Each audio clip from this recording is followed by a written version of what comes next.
Bollywood cafe आज explain कर रहा है एक साइकोलॉजिकल ड्रामा मूवी। इस मूवी में एक मिडिल एज आदमी को उससे आधी उम्र की लड़की से प्यार हो जाता है और इस फॉरबिडन लव के डिजास्टरस कॉन्सिक्वेंसेस क्या होते हैं देखेंगे हम इस मूवी में। साउथ अफ्रीका के कोस्टल रीजन के एक रिमोट विलेज के बीच के किनारे पर एक आदमी टहल रहा होता है। तभी वो देखता है कि 3 लोग वहाँ पे नहा रहे होते हैं। उसमें से एक लड़की पर उसकी नजर जाती है। वो लड़की नहाते हुए इस आदमी को देख लेती है। थोड़ी देर इस आदमी को ये लड़की अजीब सी निगाहों से देखती है और फिर अचानक ही वो पानी के अंदर डुबकी लगा देती है और ये आदमी यहाँ से चला जाता है। अगले दिन सुबह ये आदमी जब अपने घर के बाहर टहल रहा था तो वो किसी लड़की के रोने की आवाज सुनता है। वो आवाज सुन के इस घर के पास में आता है तो वो देखता है कि बोट के अंदर कंबल ओढ़े एक लड़की रो रही होती है। वो उसको आवाज लगाता है तो एक लड़की बाहर निकलती है। वो देखता है कि वही लड़की है जिसको बीच पे कल उसने देखा था। ये आदमी जिसका नाम जॉन होता है पूछता है कि तुम्हारी आंख लाल कैसे है, तुम्हें किसने हिट किया है। ये लड़की जिसका नाम जैकी होता है कहती है कि ये तुम्हारे काम की बात नहीं है, तुम यहाँ से चले जाओ। लेकिन जॉन कहता है कि शायद आइस लाकर मैं तुम्हारे आंखों पर सेक कर सकूं। तो वो लड़की चिढ़ जाती है और कहती है कि तुम्हें समझ नहीं आता क्या, तुम्हें कह रही हूँ कि तुम चले जाओ यहाँ से और तुम मेरे पीछे ही पड़ गए हो। तो जॉन कहता है कि मैं तो सिर्फ तुम्हारी हेल्प करने की ट्राई कर रहा था, तुम शांत हो जाओ। जैकी यहाँ पर अकेली बहुत ज्यादा रो रही थी और ऐसा लग रहा था कि अब वो किसी पर भी विश्वास नहीं करना चाहती है। जैकी पूछती हैं कि तुम्हारे सर पर ये चोट का निशान कैसे हैं, तुम्हें टाके लगे हुए हैं, तुम्हारा एक्सीडेंट हुआ था क्या। तो जॉन कहता है कि ये तुम्हारे मतलब की चीज नहीं है, तुम कल जिनके साथ नहा रही थी वो तुम्हारे क्या लगते हैं। तो जैकी कहती है कि ये तुम्हारे काम की चीज नहीं है। तो जॉन पूछता है कि तुम्हें मारा किसने है। तो जैकी पूछती है कि हो सकता है कि तुम्ही ने मारा हो, मैं तुम्हें कब से कह रही हूँ कि तुम चले जाओ, अगर तुम अब यहाँ से नहीं गए तो अब मैं तुम्हारे ऊपर ये इल्जाम लगा दूंगी कि तुम्ही ने मुझे पंच किया था और तुम्हारी वजह से ही मैं रो रही हूँ, चुपचाप आप यहाँ से निकल जाओ। जॉन कहता है कि मैं तो तुम्हारी हेल्प करना चाहता था, कुछ आइस लाके तुम्हारी आंखों पे सेक कर देता, तुम्हारी आंखें ठीक हो जाती। हो सकता है तुम्हें पैसों की जरूरत हो, मैं तुम्हें कुछ पैसे दे सकता हूँ। तो जैकी उसको कहती है कि अगर देना ही है तो मुझे पास की दुकान से वाइन की बोतल लाके दे दो और $500 भी मुझे दे देना, मैं यहीं पे रहूंगी, नहीं तो मैं शोर मचाऊंगी कि तुमने मुझे पंच किया और तुमने मुझे अब्यूज किया। चुपचाप जो मैं कहती हूँ वो तुम कर दो। डर के मारे जॉन वहाँ से वाइन शॉप में जाता है और वाइन बाई करता है और वापस जब वो जैकी के पास आता है तो जैकी उसको वहाँ पे नहीं मिलती है। वो जब अपने घर पे जाता है तो वो देखता है कि उसके घर के बाहर जैकी की कैप लटकी हुई है। वो आसपास देखता है लेकिन जैकी उसको वहाँ पे नहीं मिलती है। अगले दिन सुबह जॉन एक लड़की का स्विम सूट देख के अपनी टीनेज डॉटर को याद करने लगा है जो अब इस दुनिया में नहीं है और वो इस लड़की को अपनी डॉटर के रूप में इमेजिन करके बहुत खुश हो रहा होता है। वो शाम को इसी बीच पे बैठा बैठा अपनी फैमिली को याद कर रहा होता है। तभी वो देखता है कि वो लड़की जैकी अपने फादर और अपने ब्रदर के साथ कहीं जा रही होती है। तो जॉन उसको पूछता है कि तुम्हारी आंख की चोट ठीक हुई या नहीं, तुम ठीक तो हो ना। लेकिन जैकी जैसे बहुत डरी हुई थी। जैकी इस बात का कोई जवाब नहीं देती है। जॉन कहता है कि तुम्हारी कैप मेरे घर में ही पड़ी है, तुम्हें चाहिए तो ले जाना। जैकी को अनजान आदमी से बात करते हुए जैकी के फादर जैकी को पूछते हैं कि ये कौन है और तुम इसको कैसे जानती हो। लेकिन जैकी ऐसा लग रहा था कि अपने फादर से बहुत डरती है और वो उनको कोई जवाब नहीं देना चाहती। उसी रात को जैकी के फादर जॉन के घर पे आते हैं और उसको अपने घर पे डिनर के लिए इनवाइट करते हैं क्योंकि उनको जैकी ने बता दिया था कि जॉन ने उसकी हेल्प करने की कोशिश की थी। इसलिए जैकी के फादर ने जॉन को यहाँ पर डिनर के लिए इनवाइट किया था। जैकी के फादर जैकी को कहते हैं कि अपने ब्रदर को बुला के लाओ। जैकी अपने ब्रदर को डिनर के लिए बुलाती हैं और ये सब मिलके यहाँ पे डिनर करते हैं। जैकी के फादर बहुत ज्यादा ऑर्थोडॉक्स होते हैं। वो डेस्टिनी और भगवान में बहुत ज्यादा विश्वास करते हैं, इसलिए हर चीज को वो भगवान के भरोसे ही छोड़ देते हैं। डिनर टेबल पर जैकी का भाई अपने खाने से मस्ती कर रहा होता है तो उसके डिसिप्लिन्ड और ऑर्थोडॉक्स फादर को ये सब पसंद नहीं आता है तो वो उसके भाई पे चिल्लाते हैं। जैकी अपने फादर के गुस्से को देख के बोलती है कि तुम हमेशा हमारे ऊपर चिल्लाते क्यों रहते हो, हमेशा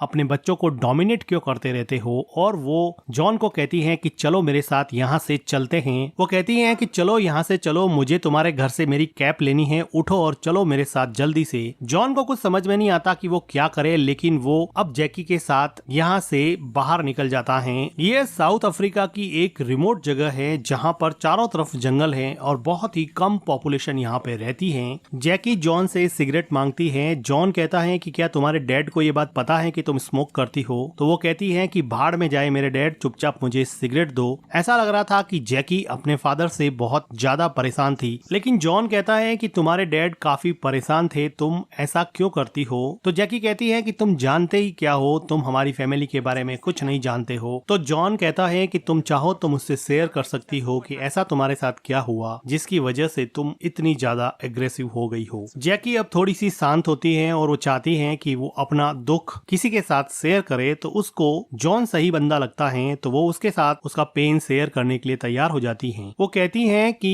कुछ महीनों पहले हमारे घर में चोर घुस आए थे और चोरों ने चोरी करने के साथ साथ मेरे साथ जबरदस्ती करना भी शुरू कर दिया। जब वो मेरे साथ जबरदस्ती कर रहे थे तो मेरी मॉम ने रजिस्ट किया और मेरे मॉम के रजिस्ट करने की वजह से उन चोरों ने मेरी मॉम को गोली मार दी। तब से ही हमारी फैमिली काफी परेशान है। और जैकी ये सब सुनाते सुनाते बहुत ज्यादा इमोशनल हो जाती है। जैकी जॉन के सर पे चोट देखती हैं, तो वो पूछती हैं कि तुम्हारे सर पे ये चोट कैसे लगी, क्या हुआ था तुम्हारे साथ? तो जॉन उसको बताता है कि एक बार वो अपनी वाइफ और अपनी डॉटर के साथ ड्राइविंग के लिए जा रहा था, तो उसकी आंख लग गई। उसको ड्राइविंग करते करते नींद आ गई, जिसकी वजह से उसकी कार खाई में जा गिरी और उसकी वाइफ और उसकी डॉटर की इंस्टेंटली डेथ हो गई और वो काफी चोटों के बावजूद भी बच गया। वो कहता है कि वो अपने आप को कभी माफ नहीं कर पाएगा कि उसकी वजह से उसकी डॉटर और उसकी वाइफ की डेथ हो गई। जैकी जॉन की कहानी सुन के बहुत इमोशनल हो जाती है और जॉन के साथ इसकी बॉन्डिंग थोड़ी बढ़ जाती है।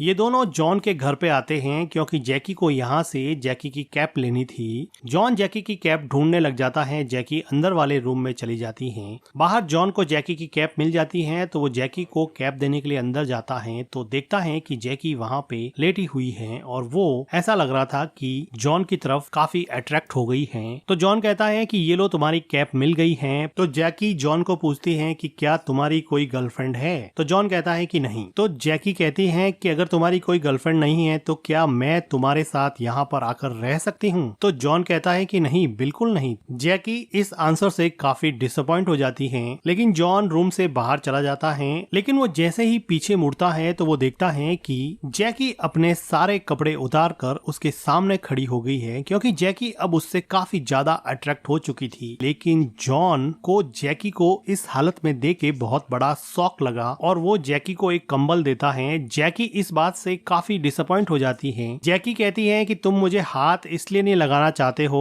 क्योंकि मेरे साथ रेप हुआ है, मेरे साथ जबरदस्ती हुई है, इसलिए तुम मुझे हाथ नहीं लगाना चाहते हो ना। जैकी इस बात पे रोने लगती है और वो कहती है कि तुम्हें पता है कि उस दिन मैं बोट में बैठी बैठी रो रही थी, मुझे आंख पे किसी ने पंच कर दिया था। वो मेरे डैडी थे, मेरे डैड ने ही मुझे पंच किया है। मेरे डैड काफी अब्यूजिव है और बहुत बार मुझे मारते भी हैं। इस बात पे जॉन को जैकी पे काफी तरस आता है, क्योंकि वो ऑलरेडी उन रॉबर्ट्स की जबरदस्ती का शिकार थी, जिसकी वजह से वो ऑलरेडी टूट चुकी थी। वो जैकी को जाकर हग करके उसको कंसोल करने की कोशिश करता है। तो जैकी को ऐसा लगा कि अब जॉन मान गया है, तो वो फिर जॉन को किस करने लग जाती है। लेकिन जॉन उसको रोकता है और उसको कपड़े पहना के अपने घर जाने के लिए कहता है। जैकी पहले तो जाना नहीं चाहती, लेकिन इंसिस्ट करने पर जैकी को जॉन के घर से जाना ही पड़ता है। अगले दिन जैकी अपनी मेड को लेके जॉन के घर पे आती है और जॉन से उसके बिहेवियर के लिए सॉरी बोलती है। थोड़ी देर बाद में मेड वहाँ से चली जाती है। तो जैकी जॉन को कहती है कि मैं कल के लिए बहुत शर्मिंदा हूँ, प्लीज मुझे माफ कर दो, मैं ऐसा फिर कभी नहीं करूंगी। तो जॉन जैकी को माफ कर देता है। तो जैकी कहती है कि चलो हाइकिंग पे चलते हैं, यहाँ पर बहुत अच्छी हाइकिंग साइट है। अब ये दोनों हाइकिंग के लिए निकल जाते हैं। जैकी अपने पास्ट में हुई जबरदस्ती की वजह से परेशान थी और जॉन अपनी फैमिली के साथ हुए एक्सीडेंट की वजह से परेशान था। ये दोनों अकेले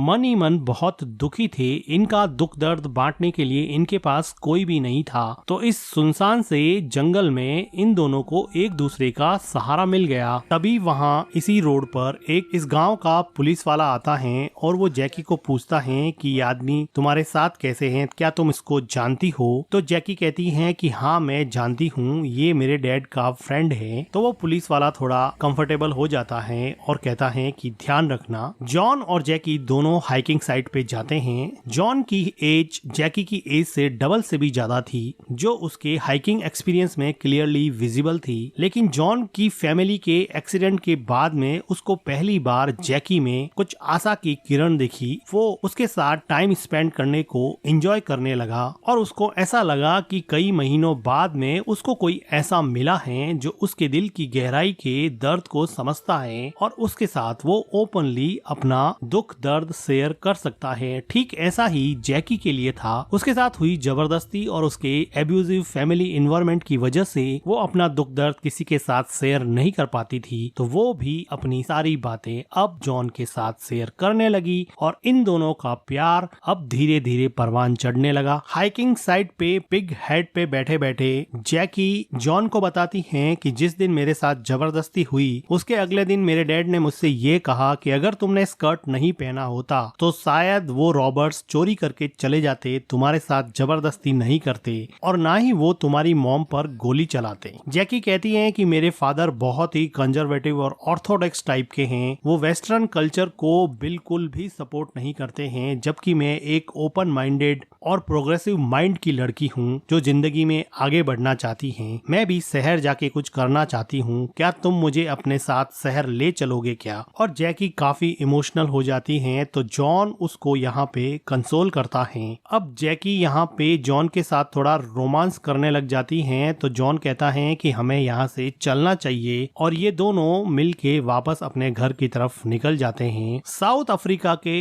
इस लस ग्रीन डेंस फॉरेस्ट में ये दोनों जब घर की तरफ जा रहे थे तो जैकी और जॉन दोनों एक दूसरे की तरफ अट्रैक्ट हुए और यहाँ पे वो दोनों इंटीमेट होने लगते हैं। लेकिन इस सुनसान से जंगल में पास में ही जैकी के फादर और उसका ब्रदर बोटिंग कर रहे थे, जिसकी आवाज सुन के जैकी और जॉन यहाँ से अपने राज खुलने के डर से भागने लगते हैं। जॉन घर पे आके अपना सामान पैक करने लगता है। उसको पता था कि आज नहीं तो कल उसका राज खुल ही जाएगा, उसको जल्दी से जल्दी यहाँ से सिटी में चले जाना चाहिए। लेकिन वो देखता है कि उसके घर के बाहर जैकी का फादर आके खड़ा हो गया है। उसको लगा कि राज खुल गया, लेकिन जैकी का फादर कहता है कि आज की रात तुम हमारे साथ डिनर करो, फिर कल सुबह निकल जाना। तो वो खुशी से उसके साथ डिनर करने चला जाता है। अब ये सब लोग डिनर कर रहे होते हैं, तो जॉन बताता है कि वो कल यहाँ से जाने वाला है। तो जैकी उसको शेड्यूस करने में लग जाती है और डिनर टेबल के नीचे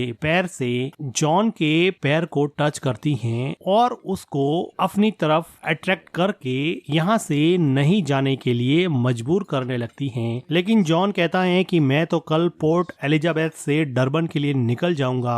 जैकी कहती है कि डरबन जाके क्या करोगे, दूसरी शादी करने वाले हो क्या? तुम किसी इंटरनेट साइट पे जाके कोई प्रिटी सी वाइफ ढूंढ लो, लेकिन हाँ तुम्हें अपना फेस छुपाना पड़ेगा, तुम्हें अपना स्कार कोई कैप लगा के छुपाना पड़ेगा। और वो फ्रस्ट्रेशन के मारे जॉन को टीज करने लगती है कि तुम बहुत ही ओल्ड और भद्दे दिखते हो, तुम्हें कोई पसंद नहीं करेगी, और वो अपना वैल्यू उसको जताने की कोशिश करती है। जैकी के इस बिहेवियर की वजह से जैकी के डैड जॉन से माफी मांगते हैं, लेकिन जैकी जॉन के जाने से मनी मन बहुत दुखी होती है। फिर जॉन वहाँ से चला जाता है। अगले दिन अर्ली मॉर्निंग जॉन के घर पे जैकी आती है, क्योंकि जैकी से अब बिल्कुल भी कंट्रोल नहीं हो रहा था। उसने डिनर टेबल पर जॉन के साथ अपना रोमांस जता ही लिया था। अब जॉन भी चाहता था कि अब वो वैसे भी जा रहा है तो वो जैकी के साथ जाके यहाँ पे रोमांटिक होता है और ये दोनों मिलके यहाँ पे इंटीमेट होते हैं। घर के बाहर से इन दोनों को इंटीमेट होते हुए ऐसा लग रहा था कि कोई देख रहा था, और ये देखने वाला था जैकी के घर की मैड, जो अब जॉन के घर पे आ गई है और जैकी को आवाज लगाती है। जैकी दौड़कर नीचे जाती है तो जॉन भी ऊपर से देखता है कि सच में मैड ही आई होती है। वो मैड जॉन को अजीब नजरों से देख रही थी कि अब जैकी के डैड को जब ये बात पता चलेगी तो जॉन का क्या हाल होगा। जॉन और जैकी इस बात से काफी डर जाते हैं। जॉन फटाफट अपना बैग पैक करता है और यहाँ से डरबन के लिए रवाना होने लगता है, लेकिन तभी वो देखता है कि जैकी का डैड उसके घर पे आया है। जैकी का डैड उसको बताता है कि उसका बेटा साइमन कहीं चला गया है और वो कहता है कि प्लीज उसको ढूंढने में मेरी मदद करो, तुम 1-2 दिन बाद में चले जाना, मेरे बेटे को ढूंढना जरूरी है। जॉन को भी ये बात ठीक लगती है। वो जैकी के भाई को ढूंढने में लग जाता है। काफी देर ढूंढने के बाद में भी जैकी का भाई यहाँ नहीं मिलता है। जैकी यहाँ पर अलग अलग अलग जगह पे मिसिंग के पोस्टर लगा रही थी और अपने भाई के खो जाने की वजह से काफी दुखी लग रही थी। अगले दिन इस गांव का पुलिस वाला रास्ते में जॉन को पिक करता है और वो कहता है कि तुम और जैकी काफी अच्छे फ्रेंड होना, मैं जैकी को बहुत पसंद करता हूँ, मेरी शादी की बात तुम जैकी से करोगे क्या? लेकिन जॉन कहता है कि देखो अभी तो उसका भाई गायब हुआ है, अभी तो मैं ऐसी कोई बात कर नहीं सकता, और वो उसकी कार से नीचे उतर जाता है। बहुत ढूंढने के बाद में भी जैकी का भाई कहीं पर भी नहीं मिलता है। तब ये लोग मान लेते हैं कि शायद जैकी का भाई अपने एब्यूजिव फैमिली इन्वायरमेंट की वजह से कहीं पर भाग गया है और वो शायद अब वापस यहाँ पे कभी नहीं आएगा, जिसकी वजह से जैकी और जैकी के डैड थोड़े ज्यादा परेशान हो जाते हैं। जॉन जैकी के डैड को कहता है कि मैं कल यहाँ से निकलने वाला हूँ। वो देखता है कि जैकी उसी पुलिस वाले के साथ बैठी बैठी वहाँ पे टीवी देख रही होती है। अगले दिन सुबह बीच पर जॉन स्विमिंग करने के लिए जाता है तो वो देखता है कि थोड़ी देर बाद में वहाँ पर जैकी भी आ जाती है। जैकी अपने भाई के खो जाने के बाद में काफी दुखी होती है। स्विम करने के बाद में जॉन जैकी को पूछता है कि तुम यहाँ पे क्यों आई हो, तुम्हें क्या चाहिए? तो जैकी कहती है कि मुझे यहाँ पे नहीं रहना है, तुम मुझे अपने साथ डरबन ले चलो, मैं तुम्हारे साथ रहना चाहती हूँ, मुझे अपने फादर के साथ नहीं रहना है। वो रोते हुए कहती है कि प्लीज मुझे अपने साथ ले चलो। जॉन उसको कुछ जवाब देने ही वाला होता है कि वो देखता है कि वो पुलिस वाला वहाँ पे आ गया है और थोड़ी देर बाद में जैकी के डैड भी वहाँ पे आके खड़े हो गए हैं। जैकी के डैड जब इन दोनों को ऐसी हालत में देखते हैं तो उनका गुस्सा 7वें आसमान पे चला जाता है और ये पुलिस वाला तो वैसे भी जैकी से शादी करना चाहता था, तो वो भी अब जॉन के अगेंस्ट हो जाता है। जॉन हिम्मत करके स्विम करता हुआ किनारे पे पहुँचता है और जैकी के डैड को कहता है कि हम सिर्फ स्विम कर रहे थे, तुम जैसा समझ रहे हो वैसा बिल्कुल भी नहीं है। तो जैकी का डैड कहता है कि अगर तुम्हारी बेटी के साथ भी कोई ऐसा करे तो तुम क्या करोगे?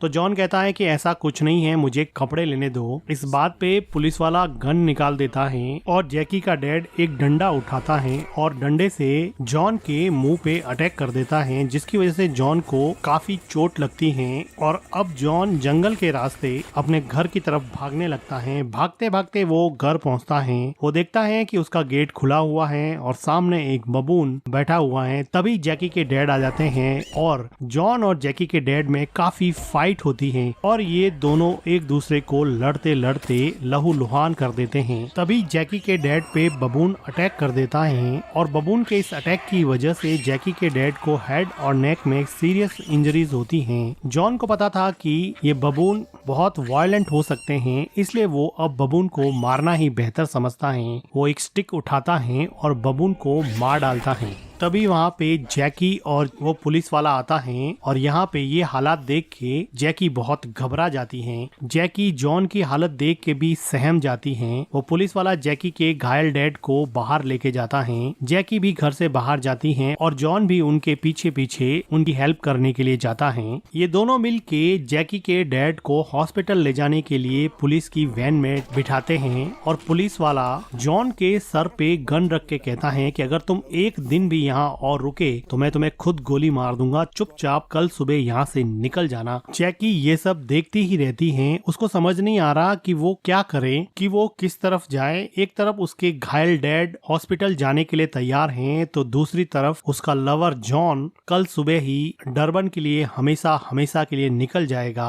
जैकी के लिए ये सिचुएशन काफी डायलेमेटिक थी। वो काफी देर तक जॉन की तरफ देखती हैं। वो चाहती तो थी कि वो जॉन के साथ ही चली जाए, लेकिन अपने फादर को इस हालत में छोड़ के वो जाना नहीं चाहती थी। तो वो उलझे मन से रोते हुए अपने फादर के साथ पुलिस की वैन में बैठ जाती हैं, जिसको अब जॉन भी सपोर्ट कर रहा होता है, क्योंकि वो तो ऑलरेडी मैच्योर था और उसको पता था कि यही जैकी के लिए ज्यादा सही होगा। जैकी और जैकी के डैड गले मिलके बहुत रोते हैं और रियलाइज करते हैं कि दोनों का रिलेशन और दोनों के बीच में प्यार कितना ज्यादा जरूरी है। एक दूसरे पर पर थोपे गए रूल्स और रेस्ट्रिक्शंस आदमी के रिलेशंस को बर्बाद कर सकता है। फ्रीडम और लिबर्टी के लिए तो इंसान जीता ही है, अगर उस पर ही कोई पाबंदी लगा दे तो पिंजरे में बंद पक्षी और रेस्ट्रिक्शन में बंधे इंसान में क्या ही फर्क रह जाएगा। जैकी का मन अभी भी कुछ हद तक जॉन में ही अटका हुआ था। वो जॉन के साथ जाना चाहती थी, जॉन भी यही चाहता था, लेकिन जिंदगी इतनी आसान चॉइस कहाँ देती है। इतनी आसान तो जिंदगी है नहीं। जिंदगी तो एक कांस्टेंट स्ट्रीमिंग पेन है। आप एक सॉल्व करोगे तो दूसरा मिल जाएगा, दूसरा सॉल्व करोगे तो तीसरा मिल जाएगा। और इसी के साथ ये मूवी एंड हो जाती है। मूवी का एक्सप्लेनेशन अगर आपको अच्छा लगा हो तो वीडियो को लाइक कीजिएगा, हमारे चैनल को सब्सक्राइब कीजिएगा and thank you for watching.